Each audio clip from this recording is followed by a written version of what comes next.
Donald Trump is a street fighter. Donald Trump learned a crucial lesson as a child. Do whatever you have to do. You say whatever you have to say. Winning is everything. Donald Trump is a major deal maker, and he has made his money mainly from Manhattan real estate. Trump, Trump, Trump, Trump, Trump. His name is his power.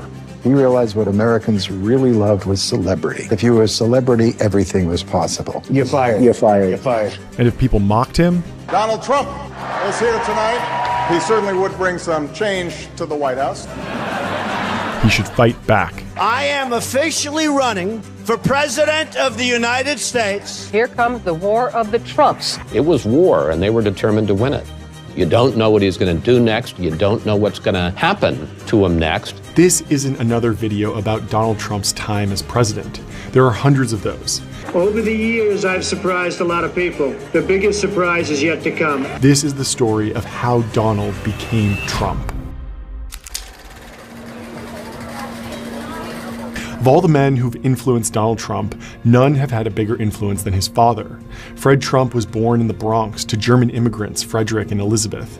After he finished high school, he took a job as a carpenter's assistant. He liked the work, but he wanted to be the boss. So when he turned 21, Fred incorporated a company, E. Trump and Son, named for his mother, who started the company before Fred was old enough to run it. During the Depression, Fred almost went out of business, but before he did, he got his big break. Fred built one of New York City's first modern self-serve supermarkets and sold it for a profit. He and his business partner used the profits to buy a subsidiary of a bankrupt real estate company for pennies on the dollar. That subsidiary gave them easy access to a bunch of properties that were nearing foreclosure. Fred bought them low, sold them high, and made enough money to turn E. Trump and Son into one of New York's biggest real estate companies. He passed his success on to his children. Donald and his siblings grew up in a house that had 23 rooms, and the family chauffeur drove them to school every morning. Fred also passed on his ruthless streak. Throughout Donald's childhood, his father always gave him the same advice: work hard, don't be weak, be a killer. Donald took it to heart. He bullied his classmates. He even bullied his younger brother. One day, he threw an eraser at his teacher. Fred immediately took action and sent Donald to a military boarding school upstate. It was a tough, competitive environment, but surprisingly for a rich kid, Donald thrived. He excelled at several sports and was named captain his senior year. In the yearbook, he was named Ladies' Man. Years later, Donald would credit his time at boarding school with teaching him the discipline he needed to succeed in business and politics. But he knew that discipline by itself wasn't enough. So he went to college, 2 years at Fordham University before a transfer to the University of Pennsylvania's business school. After graduating in 1968, Donald Trump joined his father's company. The first few years weren't glamorous. Donald and Fred had to roll up their sleeves and turn around some housing projects which were losing money. For Donald, it was an early lesson. Just because he'd been given lots of advantages, he still needed to work for his success. After a 3-year apprenticeship, Donald became president of the company. The torch had been passed from father to son. One of his first moves was to rebrand. E. Trump and Sons sounded stale and old-fashioned. A modern real estate business, led by a dynamic young entrepreneur, needed a glamorous name. So Trump rebranded it to the Trump Organization. It was an early step in the evolution from Donald to Trump.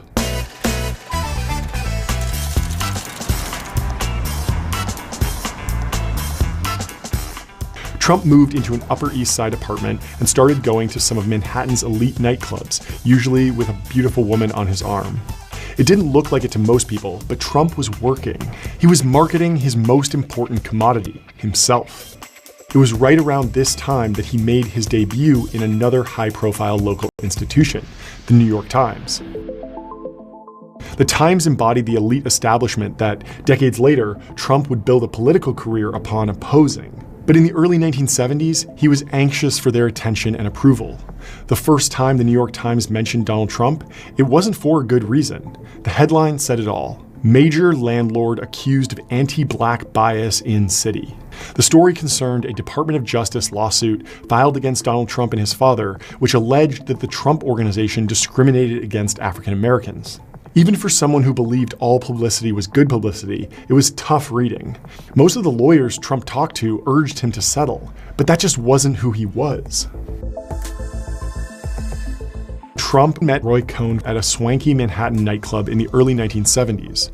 Trump was complaining to anyone who'd listen that he couldn't find a lawyer who believed he could win the discrimination lawsuit. Cohn offered his services. He filed a $100 million countersuit against the Department of Justice. Although it was unsuccessful, the final settlement ultimately allowed the Trump Organization to get away without admitting any wrongdoing. It was a win for Trump, and a lesson he'd carry with him for the rest of his life. Never admit your mistakes. Roy Cohn was Donald Trump's lawyer for 15 years. This is a picture of Donald and me in which he says, Roy is my greatest friend. Trump soon set his sights on something that could make his career. The old Penn Central Railroad had gone broke a few years earlier and left behind 3 prime real estate assets, the Commodore Hotel and 2 rail yards on New York's west side. The rail yards were the largest undeveloped tracts of land left in Manhattan. If Trump could get his hands on those assets, he'd prove to everyone, including his father, that he could succeed as a developer in his own right. He knew that if he played his cards right, he had a chance. He wined and dined the development agency's lead official. He held press conferences where he outlined his vision for the site. And thanks to his father's political connections, he met face-to-face with the mayor.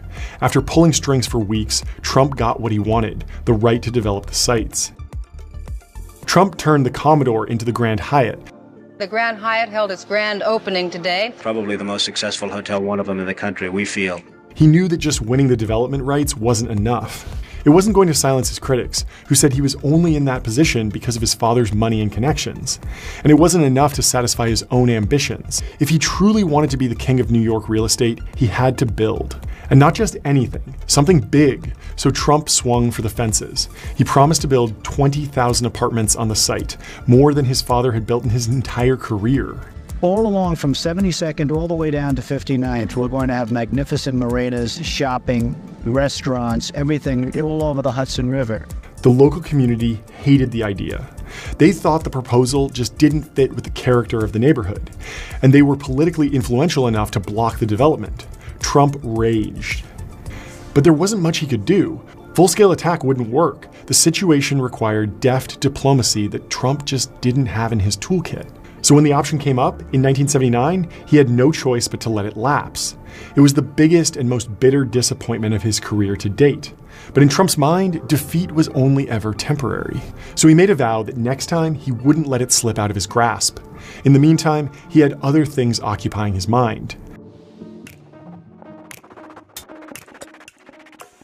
Ivana Marie Zelnikova was a tall, striking blonde with an exotic backstory. A competitive skier and child actor, she married a childhood friend so she could use his Austrian citizenship to escape the Eastern Bloc. After they divorced, she moved to Canada, where she met Trump.